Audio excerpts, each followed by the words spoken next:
Magandang buhay po mga minamahal kong kababayan. Ito po ang inyong lingkod, si Naji Kapangada, nag-a-apply pong mayor ng lungsod ng San Pablo.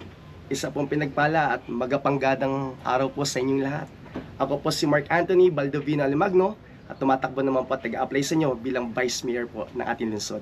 Maraming salamat po sa pagkakataong ito binigay nyo sa San Pablo Public Forum para malaman namin at ng mga tagapanood ano ba ang plano ng isang Naji partnered with Pastor Mark Alimagno. Ano bang inyong mga plano o plataforma de gobyerno para maisakatuparan ang sinasabi nyong maiba naman? Ano ba itong maiba naman? Maraming salamat Kuya Dong. Kami ni Vice Mayor, aming tandem, kami po isa pong direksyon ang hinahanap namin. Magkaroon po ng kaunlaran ng ating lungsod, magkaroon ng maraming hanap buhay ang ating mamamayan, ang ating mga bata ay nakakapag-aral as scholars, at ang kanila pong health concern ay maisigurado natin na malulusog ang ating mga kababayan, at pag nagkasakit ay hindi na po kailangan itaboy kung sa isang malayong lalawigan para sila'y malapatan ng lunas.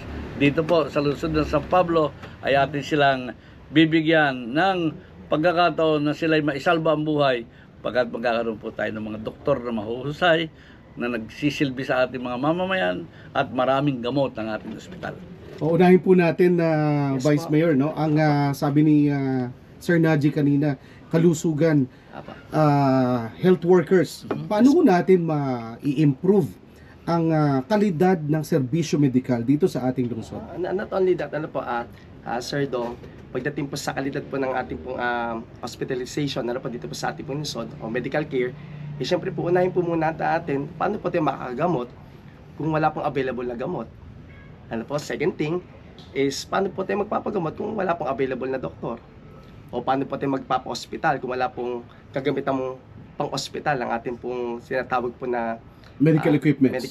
Medical equipments. First thing siguro po, isang bagay po na unahin namin is these three things. Make sure that the doctors is available. There's medicine that is enough para po sa citizen ng mga Pabloy. And another thing is yung ating mga hospital equipments are all available as well. And from there on, magiging maganda po ang ating pong medical care sa San Pablo. But if I were the doctor, yes, sa private ako mag-a-apply. Kasi baka maliit lang ang sweldo nyo. Paano po yun?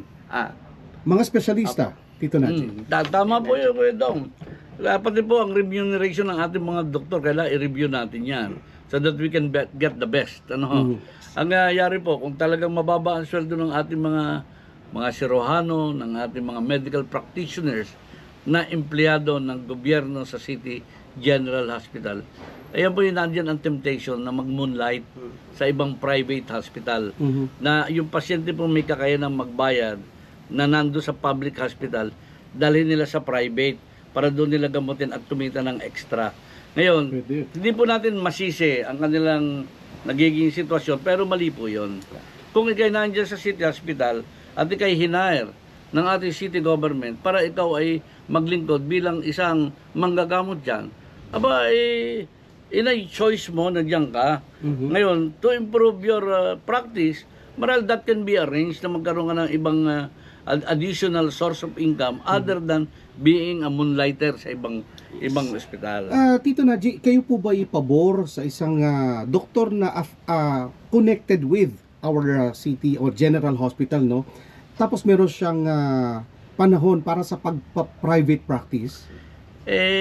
Mali nga po yung Kuya Dong na ikaw ay nandyan full-time ka sa city as government employee, tapos yung time na you're supposed to be using para doon sa iyong usual vocation, usual endeavor na ikay empleyado ng gobyerno, ay ikaw nakakompromise at ginagamit mo sa pagpapractice sa ibang private hospital, that is totally immoral and wrong. Talagang mali po yan. Hindi dapat gawin. Ngayon, sabi ko po, para hindi na po gumagawa ng ganyan natin mga doktor, let us review their salary and or remuneration na kailangan po sila masweldohan ng tama, mabigyan ng pagkakataong kumita na hindi po gaya na nangyayari sa kanilang buhay. Yung pong pananaw natin sa tourism, meron po tayong 7 lawa na pagkaganda-ganda. Remember, when you first interviewed me, Nabanggit mo na yan sinabi ko sa sa inyo, I was doing lectures at Kaohsiung Mhm. sa National Sun Yat-sen University, where umakyat po ako sa isang lugar na pagkataas-taas na dinadayo ng libo-libong turista na kumikita ng bilyon-bilyon dolyar only to watch the sunset at a man-made lake. man-made. Man-made. Ayun po, kaya Kuya Dong, meron tayong 7 lawang pagkaganda-ganda as I explained it to you before. At yun pa rin po ang aming tinitindigan. Nasabi ko, if we name the lakes doon po sa mayayamang investor natin at saka mga organization, naming of lakes. Halimbawa po, Yambo Ramon ang lake. Halimbawa po na yan, Yes, sir. he will be willing to pour in hundreds of millions of pesos to develop the lake. Example pa lang po yon. Ang amin pong adikain ay magawa ang mga nasaksiyan ko sa China. Nung ako po ay pumunta kamakailan lang sa Hong Kong at saka sa Macau. Liit ng lugar, 33 hectares lang yung Macau.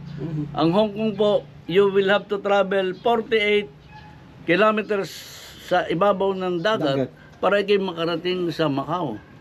And yet, yung dalawang bayang yun, kumikita ng bilyon-bilyong dolyar. Interconnected na. Interconnected na. Tayo, may 7 lawa. Sabi ko, nung ako'y umakyat ng Victoria Peak, sabi ko, ano ba naman, akitin mo nga lang ang bundok ng Tikew, ng ganitong na napakaganda ng tanaw mo yung Mojica Lake ninda Kuya MP doon. Bago ikinunik mo sa ibang lakes pa man din, tulad ng nakita ko sa Mount Dandenong, boy, doon pa lang bilyon-bilyon dolyar ang kikitain ng San Pablo City. In short, possible po yan. Lahat Very po yan possible. Hindi po suntok sa buwan yan. At willing i-fund ng mga government Di ba funds. nagde-daydreaming lang isang Naji Gapangado? Hindi po. This is reality. And I witnessed this in other countries. Mhm. Less ang resources nila kaysa sa atin. Napakayaman natin sa resources kumpara sa kanila. Dito Naji, tsaka Sir Mark, general services as a whole. Umpisan po natin dyan sa basura na agad. Yes, sir. Pagkat yan po ang issue of the day. Yan po ang issue ng kaninang nakita ko doon sa harap ng libingan. Hindi po isang truck ang laki ng tambak na basura doon. Mismong along the road papuntang Butukan. Ang haba doon po sa harap na mismo ng cemetery natin, old cemetery. Basura. O, yung tubig. Isipin ninyo, from very reliable information, 25,000 households still do not have water services in our city. Dapat lahat ng bahay natin ngayon, pinipihit na lang ang gripo, hindi po yung naggagagayan pa. O nakikiigib pa sa mga, tulad ng piniikutan ko, nanghihingi ng ulo ng gripo San Antonio, pagkat wala po silang sariling timba. Ang nangyayari po, wala na nga pinipihit, wala pa po timba, nakikiigib sa layo. Wawa naman natin mamamayan. Huwag naman ganito. Hindi balik magsiyaman kayo na magsiyaman. Huwag lang nating iwanan sa kahirapan ng ating mamamayan. Kaya kung kayo papalarin, anong solusyon nyo? Oh, 25, yung pong 25,000 na souls, give me 3 years. Sisiguraduhin ko po sa inyo may tubig. Meron po silang linya papunta sa kanilang bahay ng patubig. That I can promise you. That can be done. 3 years. 3 years. Pupukpukan po dito sa Gunang. At yan po ipopulduhan natin. Bigyan natin ng allocation. Inassured na rin po ako nung bangko.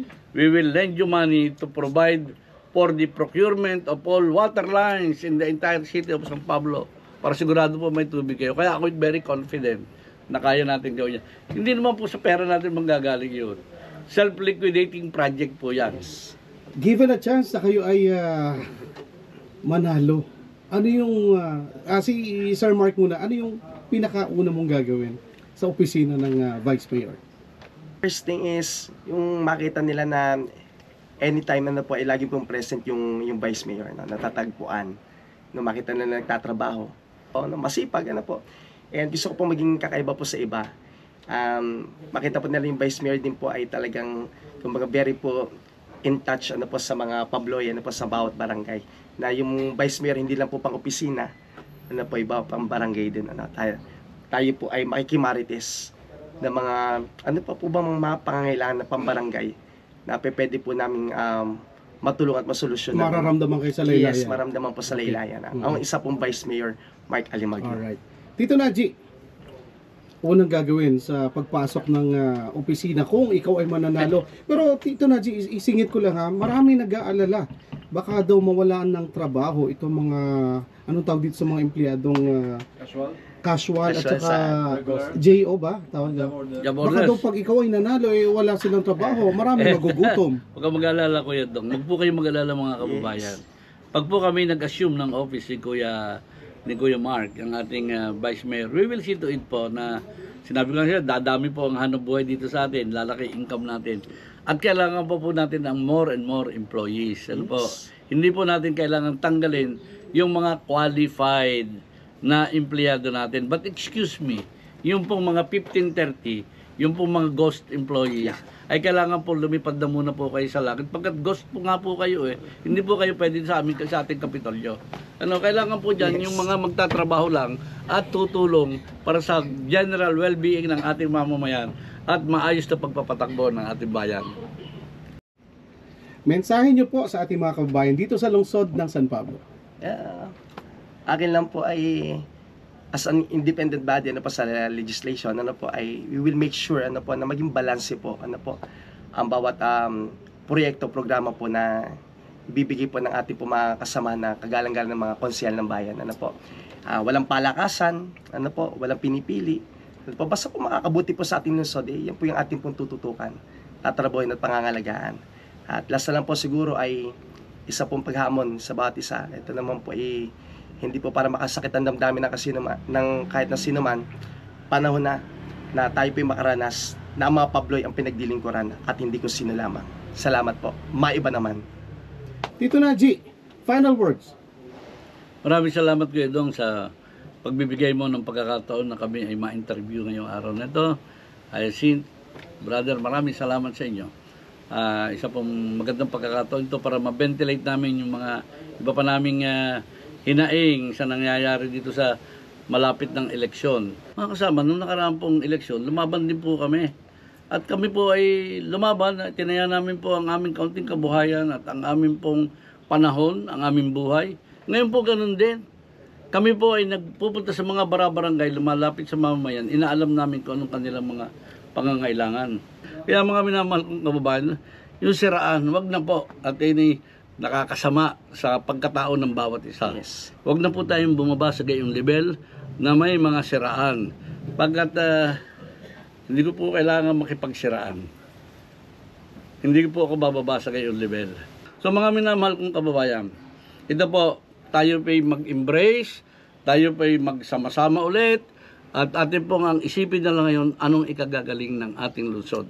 Ano po ang kailangan gawin natin, sama-sama tayo para sa future ng ating mga anak. Ang ating pong bayan can become one of the greatest cities in the Philippines. Pero kailangan po, magtulong-tulong tayo. At ngayon po natin simulan ngayong eleksyon. Magandang hapon po. Mabuhay po tayo mga taga-Pabloy at pagpalain po tayo ng Panginoon Diyos. Maiba naman! Ay ba naman?